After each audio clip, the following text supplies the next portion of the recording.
بسم اللہ الرحمن الرحیم والحمد للہ رب العالمین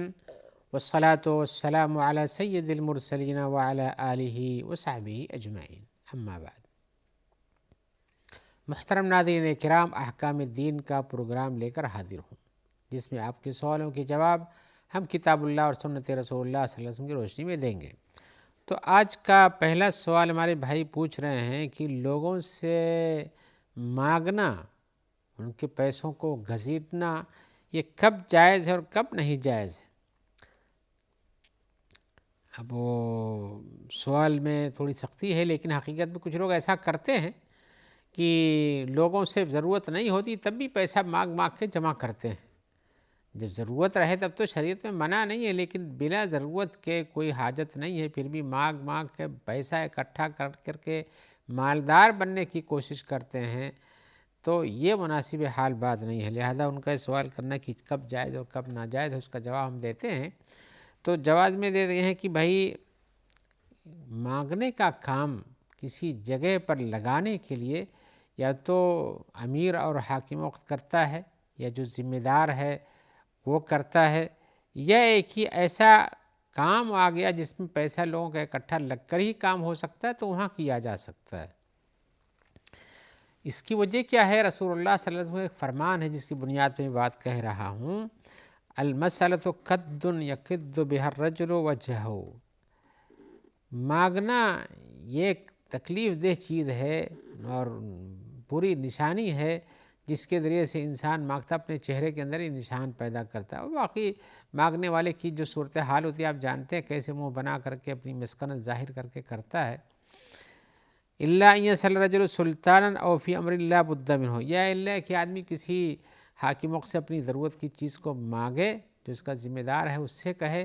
یا کہ ایسی چیز مانگے جس میں اس کی ضرورت لازمی ہے کہ اس کے بغیر مانگے بغیر کام نہیں چل سکتا ہے، اور اس میں جیسے کسی نے کسی کا بوجھ اٹھا لیا ہے اور اس کو پورا نہیں کر سکتا ہے، تو اسی صورت میں اسے دوسروں سے مانگ کر کے پورا کرنا پڑتا ہے۔ دو پارٹیوں کے درمیان جھگڑا ہو گیا ہے، کہیں دیت دینے کی بات ہے، خون بہا دینے کی بات ہے، یا صلح صفائی کے لیے کچھ پیسہ دینے کی بات ہے، تو وہاں مانگ سکتا ہے، دے سکتا ہے، یا ایک ہی جس کے پاس حقیقتاً کھانے پینے کا نہ ہو تو وہ مانگ سکتا ہے۔ لیکن یہاں کچھ ایسے لوگ ہیں جو کہ ضرورت نہیں ہوتی پھر بھی مانگتے ہیں۔ اللہ کے رسول صلی اللہ علیہ وسلم نے اس کی اور تفصیل حضرت قبیصہ کی ایک حدیث میں فرمائی ہے، جو کہ مسلم وغیرہ کی روایت ہے۔ وہ کہتے ہیں کہ رسول اللہ صلی اللہ علیہ وسلم فرمایا قبیصہ سے، ان المسألۃ لا تحل الا لأحد ثلاثۃ، مانگنا صرف تین قسم کے لوگوں کے لیے جائز ہے۔ کیا ہے؟ رجل تحمل حمالۃ فحلت لہ المسألہ، کسی آدمی نے کسی دوسرے کے کسی چیز کو پورا کرنے کی ذمہ داری لے لی ہے، تو اس کے لیے مانگنا جائز ہے جب تک کہ اس کام کو پورا نہیں کر دیتا، مانگے، لیکن جب پورا ہو جائے فوراً بند کر دے۔ وَرَجُلٌ أَصَابَتْهُ جَائِحَةٌ اشْتَاحَتْ مَالَهُ فَحَلَّتْ لَهُ الْمَسْأَلَةُ حَتَّى يُصِيبَ قَوَامًا مِنْ عَيْشٍ، اور دوسرا آدمی وہ ہے جس کے مال و زر پہ، گھر و دوار پہ اس کی ایسی کوئی آفت آ پڑی ہے جس سے اس کی زندگی تنگ ہو گئی ہے، چاہے غلہ ہو، چاہے اس کا گھر ہو، یا کہ اور کوئی چیز ہو جس کی بنیاد پر اس کی زندگی مصیبت میں آ گئی ہے، تو اس کے لیے بھی مانگنا درست ہے یہاں تک کہ اس چیز کو حاصل کر لے جائے۔ وَرَجُلٌ أَصَابَتْهُ فَاقَةٌ حَتَّى يَقُولَ ثَلَاثَةٌ مِّن ذَوِي الْحِجَىٰ مِن قَوْمِهِ، اور ایک آدمی وہ بھی مانگ سکتا ہے جس کو فقر و فاقہ اس حد تک لگ گیا ہو جس میں اس کے قوم کے تین آدمی گواہی دیں کہ ہاں واقعی یہ مستحق ہو چکا ہے، تو ایسی صورت میں کہا، اللہ کے رسول نے فرمایا وہ بھی مانگ سکتا ہے۔ تو ایسی صورت میں اور اس کے بعد کہا کہ جب تک ان کے کھانے پینے، ان کا سامان، اس کا سامان کھانے پینے کا مل جائے، اس کی ضرورت پوری ہو جائے، وہ اس کے جو اس کو صلح صفائی کے لیے پیسہ چاہیے وہ پورا جب ہو جائے تو اس کو مانگ لینا بند کر دینا چاہیے۔ آپ نے فرمایا فما سواہن من المسألۃ، اس کے علاوہ جو لوگ مانگ مانگ کے کچھ کرتے ہیں ان تین شکلوں کے علاوہ، یا قبیصۃ فسحت، قبیصہ سن لو کہ وہ سب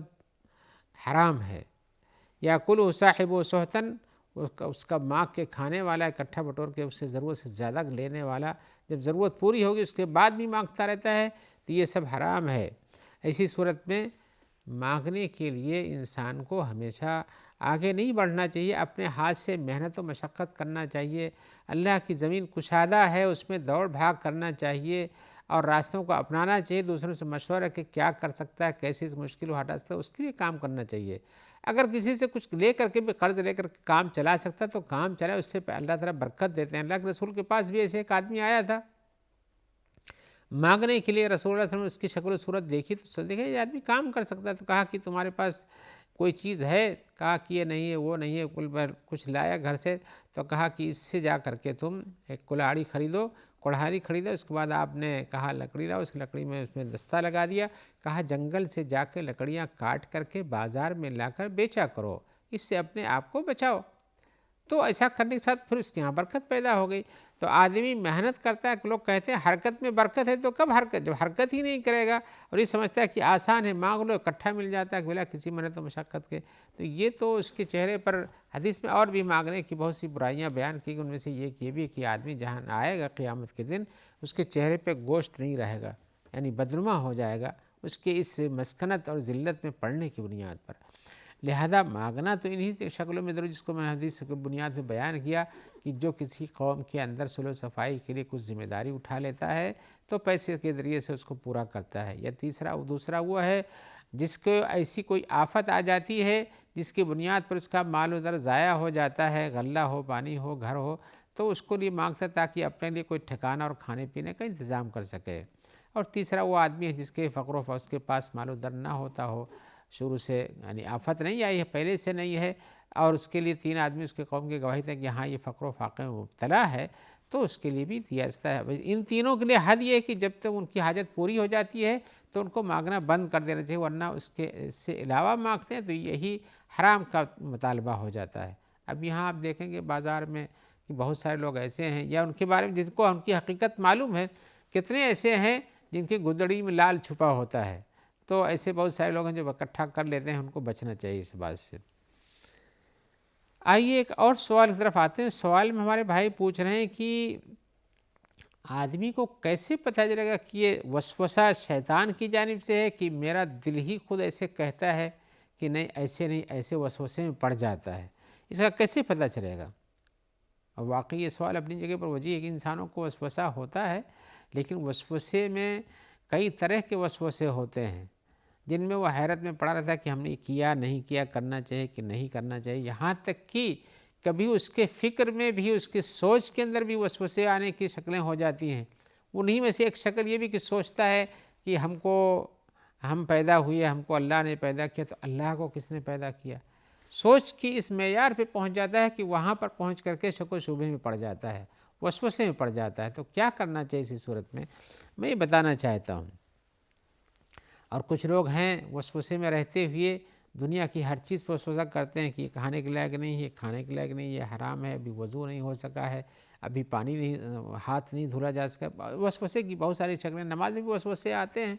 یہاں تک کہ ذات الہی پر بھی وسوسے آتے رہتے ہیں۔ تو حقیقتاً یہ ہے کہ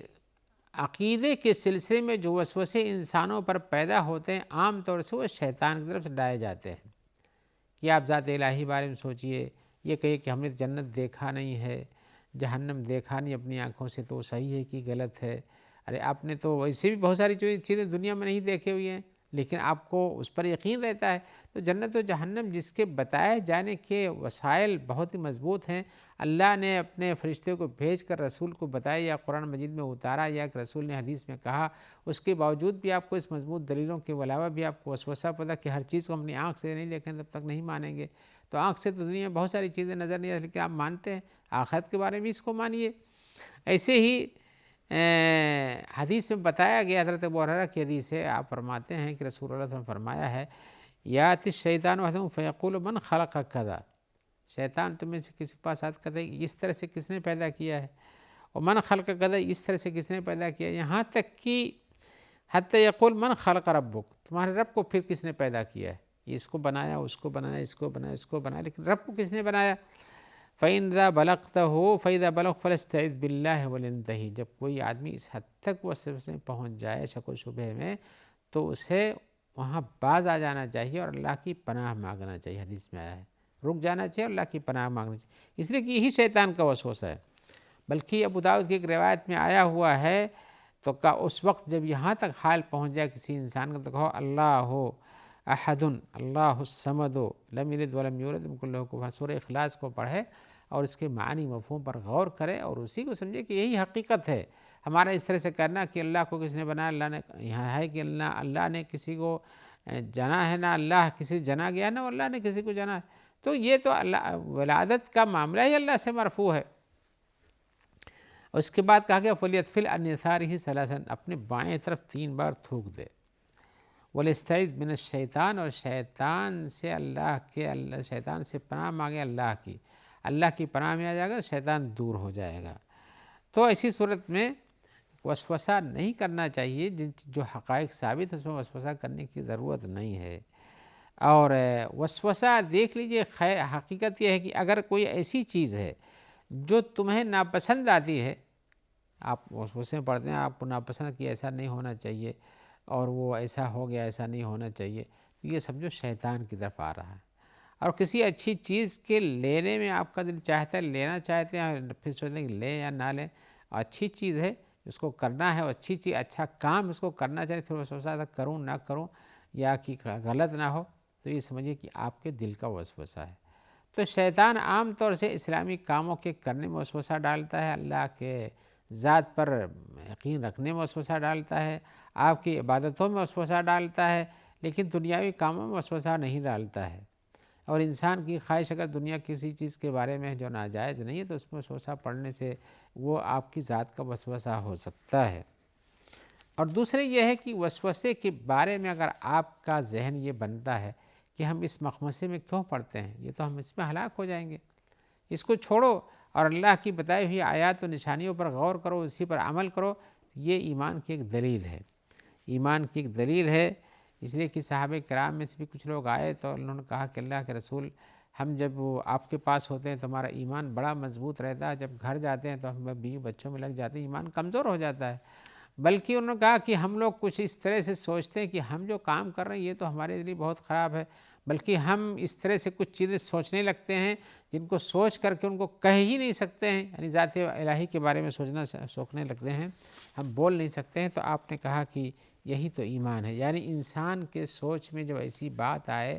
جس کو وہ کہنا نہ چاہتا ہو، یعنی بری بات ہے، اور اس میں شیطان وسوسہ ڈال کے پہنچا دیتا ہے، تو اس کو بعد آ جانا چاہیے اور یہ چیز اس کو سمجھنا کہ یہ بھی ایمان کی ایک دلیل ہے کہ انسان اس کو برا سمجھتا ہے۔ اور اسی طرح سے ایمان کی طاقت ہی ہوتی ہے جو انسان کو اس وسوسے سے روکتی ہے، ورنہ کافر کو کیا ہے، کافر کا تو یہی رات دن کا مشغلہ ہے، کافر کے پاس کوئی چیز نہیں ہے، اور وہ شیطان ویسے بھی کافر کو کیوں وسوسے میں ڈالے گا، وہ تو خود ہی اس کا دین سے گیا ہوا انسان ہے۔ لہذا جس کا دین ہوتا ہے اس کی مضبوطی کو شیطان کمزور کرنا چاہتا ہے اور اس کی عبادتوں کے اندر خلل ڈالنا چاہتا ہے۔ تو آپ کو جو چیزیں شریعت سے معلوم ہیں، جو قرآن و حدیث سے جو معلوم ہیں، ان میں شک و شبہ میں کبھی نہیں پڑیے، اور اللہ تبارک و تعالیٰ کی ذات کے بارے میں کبھی شبہ میں نہیں پڑیے، بلکہ اس قرآن مجید کی سورہ اخلاص کا مطالعہ کیجئے تو آپ کو پتہ چلے گا کہ اللہ کی ذات کی طرف سے کوئی ذات نہیں ہے، اللہ ایک ہیں، اللہ بے نیاز ہیں، نہ کسی سے پیدا ہوئے ہیں، نہ انہوں نے اس کے ذریعے کوئی پیدا ہوا ہے، اور ان جیسا کوئی نہیں ہے۔ قل هو اللہ احد اللہ الصمد لم یلد ولم یولد ولم یکن لہ کفوا احد۔ یہ سورہ اخلاص ایمانیات کے بارے میں ایک بہت بڑی صورت ہے جو ایمان کے مسائل کو واضح کرتی ہے۔ جیسے عبادتوں کے بارے میں سورہ الکافرون جو ہے بہت کھلی ہوئی صورت ہے، جس میں آپ دیکھیں گے کہ غیر اللہ کی عبادت کے لیے انسان اپنی بیزاری ظاہر کرتا ہے۔ تو عبادت کی آیت، عبادت کے لیے اخلاص، عبادت میں اخلاص کے لیے سورہ کافرون کا مطالعہ کیجئے، اور اللہ پر ایمان لانے کے بارے میں سورہ اخلاص کا مطالعہ کیجئے، اس کے معنی مفہوم کو سمجھنے کی کوشش کیجئے۔ تو انسان کو اس طرح سے سوچنا چاہیے، اور انسان اگر کوئی ذات الہی کے بارے میں سوچتا ہے تو اسی غم و ہم میں رہ جاتا ہے، آدمی دہریہ بن جاتا ہے۔ بہت سے عقل کے گھوڑے دوڑانے والوں کو یہ مصیبت لاحق ہو جاتی ہے کہ وہ سوچتے سوچتے اس حد تک پہنچ جاتے ہیں کہ یہاں کوئی چیز نہیں، ہر چیز کا انکار کرتے ہیں، جنت کا انکار کرتے ہیں، جہنم کا انکار کرتے ہیں، عذاب قبر کا انکار کرتے ہیں، محشر کا انکار کرتے ہیں، زندگی کے بعد، مرنے کے بعد زندگی ہونے کا انکار کر جاتے ہیں۔ اس لیے کیوں کریں کہ ہمارے پاس اس کی کوئی دلیل نہیں ہے۔ لیکن وہی لوگ کچھ ایسی چیزوں کے بارے میں جن کو وہ پہنچ جا کر کے اپنی جگہ سے آنکھ سے نہیں دیکھتے ہیں، لیکن دوسرا خبر دیتا ہے تو اس کو مانتے ہیں۔ رسول جو صادق و مصدوق ہیں ان کی خبر پہ کیوں نہیں یقین کرتے ہیں؟ لہذا انسان کو اپنے ذہن کو اس سے دور رکھنا چاہیے، اور انسان کے ذہن کے اندر اس قسم کی مشکلات پیدا ہوتی ہیں تو اس کے بارے میں یہ ہے کہ آپ اللہ کی پناہ مانگیے، اللہ کی آیتوں پر غور کیجیے۔ آئیے ایک اور سوال کی طرف آتے ہیں۔ سوال میں پوچھ رہے ہیں کہ کیا آسمان و زمین کسی کے مرنے پر روتے ہیں؟ یہ آپ نے بہت سنا ہوگا ویسے بھی کہ آسمان رویا، زمین روئی، بہت اچھے آدمی تھے ان کے جانے پر، یا کچھ لوگ کہتے ہیں ارے جانے دینا، اس پہ نہ آسمان کو آنسو ہے نہ زمین کو آنسو اس پہ آتا ہے۔ تو یہ پوچھنا چاہتا ہمارے میں کیا حقیقت آسمان زمین روتے ہیں؟ اس سوال کی وجہ یہ ہے ہمارے خیال سے، قرآن مجید کی ایک آیت میں کہا گیا ہے قرآن فرعون کے بارے میں کہ وہ فما بکت علیہم السماء والارض وما کانوا منذرین، کہ ان پر نہ آسمان رویا نہ زمین روئی، اور ان کو کوئی موقع دیا جانے والا نہیں تھا۔ تو لوگوں نے اس کی تفسیر میں کچھ، میں پہلے یہ بتا دوں کہ کسی صحیح حدیث سے اس کی کوئی تفسیر ایسی مروی نہیں کہ آسمان و زمین روتے ہیں، لیکن کچھ صحابہ کرام اور اسی طرح سے کچھ تابعین نے اس کے معنی مفہوم کو بیان کرتے ہوئے کہا ہے اس کا کیا مقصد ہے، نہ آسمان رویا نہ زمین روئی۔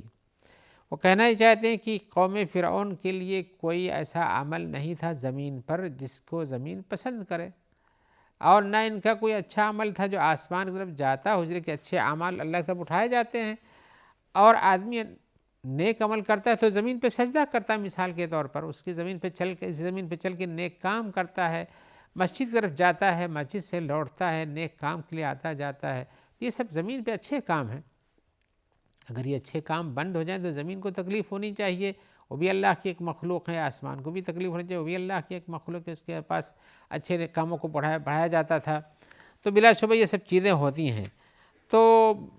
حضرت علی سے کسی نے پوچھا، کہا کہ نہیں، یہ کسی پر روتے جاگتے نہیں ہیں، کچھ ہیں، وجہ صرف یہ ہے کہ زمین پہ اچھا کام کرتا ہے تو اس کام سے زمین کی محرومی ہو جاتی ہے، اس کو پریشانی ہے۔ آسمان میں اچھا عمل نہیں چڑھتا، وہ ایک قسم کی ایک محرومی یہ ہے۔ اس سلسلے میں اور بھی لوگوں نے بتایا ہے کہ آسمان کے کنارے سرخ ہو جاتے ہیں، یہ رونا ہے اس کا، لیکن اس کا کوئی حقیقت نہیں ہے، اور خاص طور سے اس کو علی حضرت حسین کی قتل سے بھی جوڑ کے کہتے کہ ایسا ہو گیا تھا، ایسا کچھ بھی نہیں واقعہ ہے۔ ان سے بڑے بڑے لوگ قتل ہو گئے، شہید ہو گئے، مر گئے، کسی کبھی آسمان کے اونچا یعنی لال پیلا ہونے کی کوئی گنجائش نہیں۔ میں اور تفصیل میں نہیں جانا چاہتا،